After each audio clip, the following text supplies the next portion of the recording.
Good morning students. Last video lecture में हमने practice set 3.4 के 4 क्वेश्चन कंप्लीट किए थे।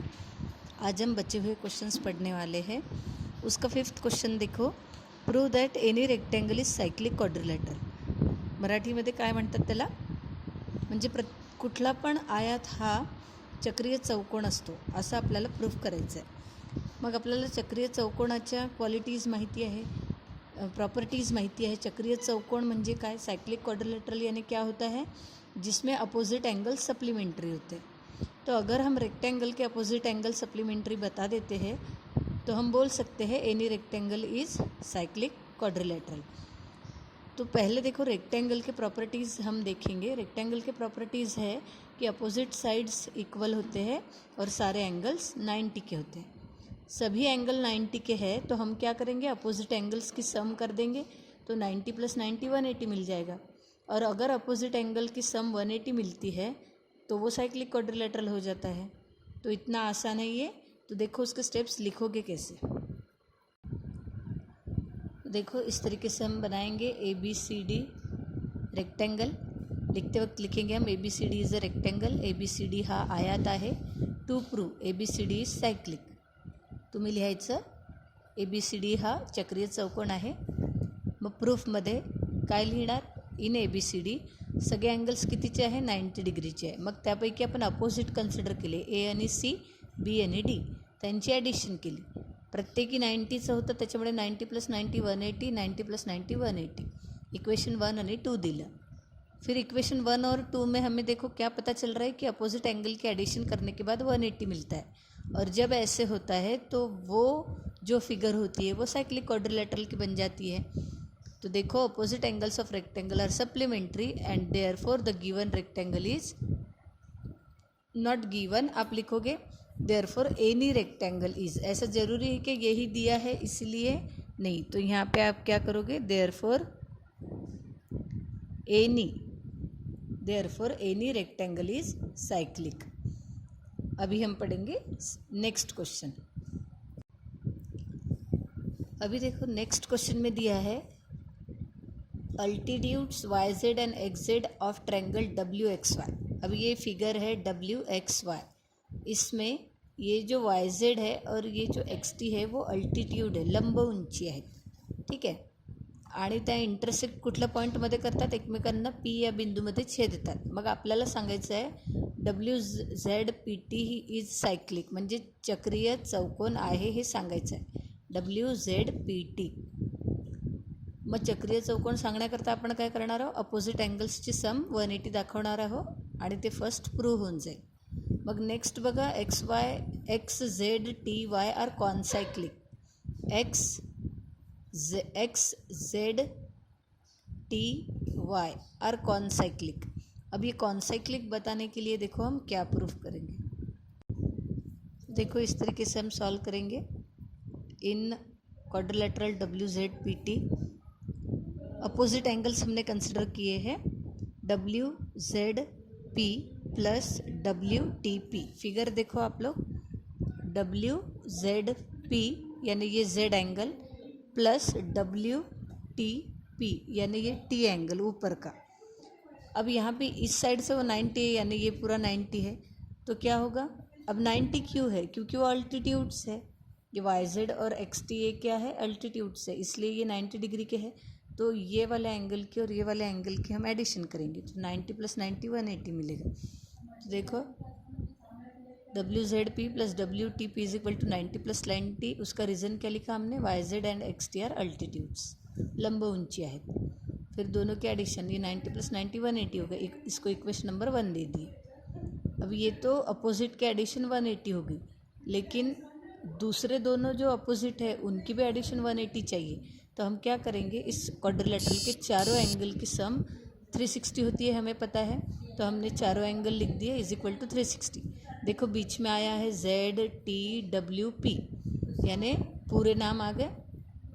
फिर उनमें से ये जो दो है, देखो इक्वेशन 1 में उसकी एडिशन 180 है, तो इन दोनों के एडिशन की जगह पे हमने 180 लिखा, बाकी के दोनों एज इट इज़, और ये 360।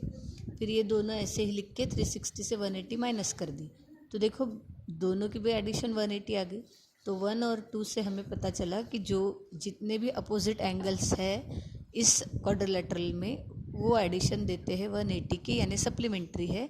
इसीलिए WZPT ये क्या हो गया, साइक्लिक हो गया, because opposite angles are supplementary. अब इसी में हमें क्या बताना है कि X, Z, T और Y ये कौन साइक्लिक है, यानी देखो ये जो है X, Z, T और Y ये कौन साइक्लिक बताने हैं। तो देखो हम इसको कैसे सॉल्व करेंगे। अब इसके लिए हमको पेज नंबर 70 पर टॉप में, टेक्स्ट बुक में पेज नंबर 70 पर टॉप में एक थ्योरम दिया है जिसका हमें सिर्फ स्टेटमेंट की यूज़ करना है।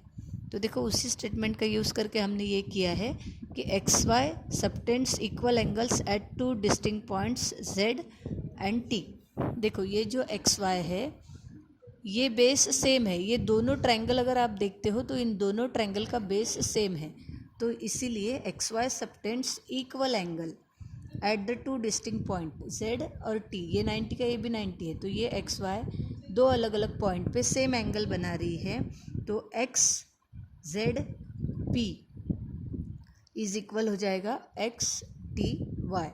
तो देखो हम लिखेंगे XY subtend equal angle at 2 distinct points Z and T, so therefore XZP is equal to XTY, we know that. अब ये जो मैंने स्टेटमेंट लिखा है ये 70 पेज नंबर पर सबसे ऊपर में जो थ्योरम दिया है वो है, if 2 points subtends equal angles at 2 distinct points which lie on the same one side of the line then 4 points are concyclic. जब ऐसे होता है कि दो पॉइंट सबटेंड करते हैं इक्वल एंगल अलग अलग पॉइंट पर, जैसे कि देखो ये दो पॉइंट अलग अलग पॉइंट पे सबटेंड कर रहे हैं इक्वल एंगल, क्योंकि एंगल इक्वल है और ऑन वन साइड उनकी एक साइड सेम भी है।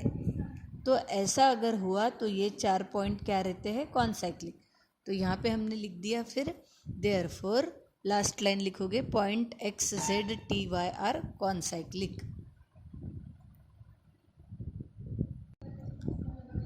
अब देखो सेवन्थ क्वेश्चन में क्या बोला है, measure of arc NS 125 degree है, measure of arc EF 37 degree है। तो आपको एंगल निकालना है NMS। फिगर देख लो, यानी N से लेके S ये जो आर्क है 125 का एंगल है और ये EF ये छोटा सा जो आर्क है वो 37 का एंगल। तो आपको ये जो M है ये NMS ये एंगल आपको फाइंड करना है। देखो अच्छे से फिगर बताती हूँ मैं। ये जो NS है ये आर्क जो है वो दिया है 125, ओके, और ये जो छोटी सी आर्क है ये आर्क दी है 37 डिग्री की। तो आपको बोला है NMS यानी ये एंगल आप फाइंड करो। तो देखो इसका फॉर्मूला है, ये एंगल जब ऐसी एक बड़ी आर्क एक छोटी आर्क ऐसे दो आर्क दिए हैं और वो दोनों आर्क इन दोनों आर्क का एंगल यही है, तो ये एंगल क्या रहेगा, हाफ रहेगा NS माइनस EF का, यानी half of NS and half of EF। तो देखो हम लिखेंगे कैसा, इस तरीके से हमको लिखना है। मेजर ऑफ आर्क NS 125 दिया है, मेजर ऑफ आर्क EF 37 दिया है, हमें NMS निकालना है। तो NMS कैसा मिलेगा, half of NS minus half of arc EF। Half दोनों से कॉमन निकाल लिए, major of arc NS minus major of arc EF। NS का मेजरमेंट 125 है, इसका 37 है, सब्ट्रैक्शन करोगे 88 मिलेगा, 88 को 2 से डिवाइड किए 44 मिलेगा। तो मेजर ऑफ एंगल NMS कितना हो गया, 44। इस तरीके से ये बहुत ही आसान क्वेश्चन था। इसके बाद हम करेंगे last question of this exercise.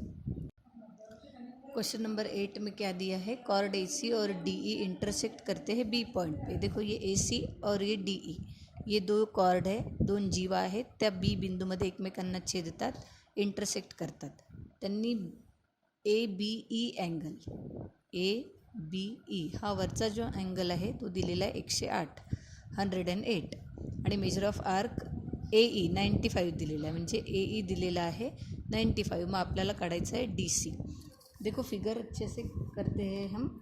हमें क्या दिया है उन्होंने, ABE यानी ये ऊपर का एंगल उन्होंने हमें दिया है 108 डिग्री का, और ये जो AE आर्क है ये दी है हमें 95 डिग्री की।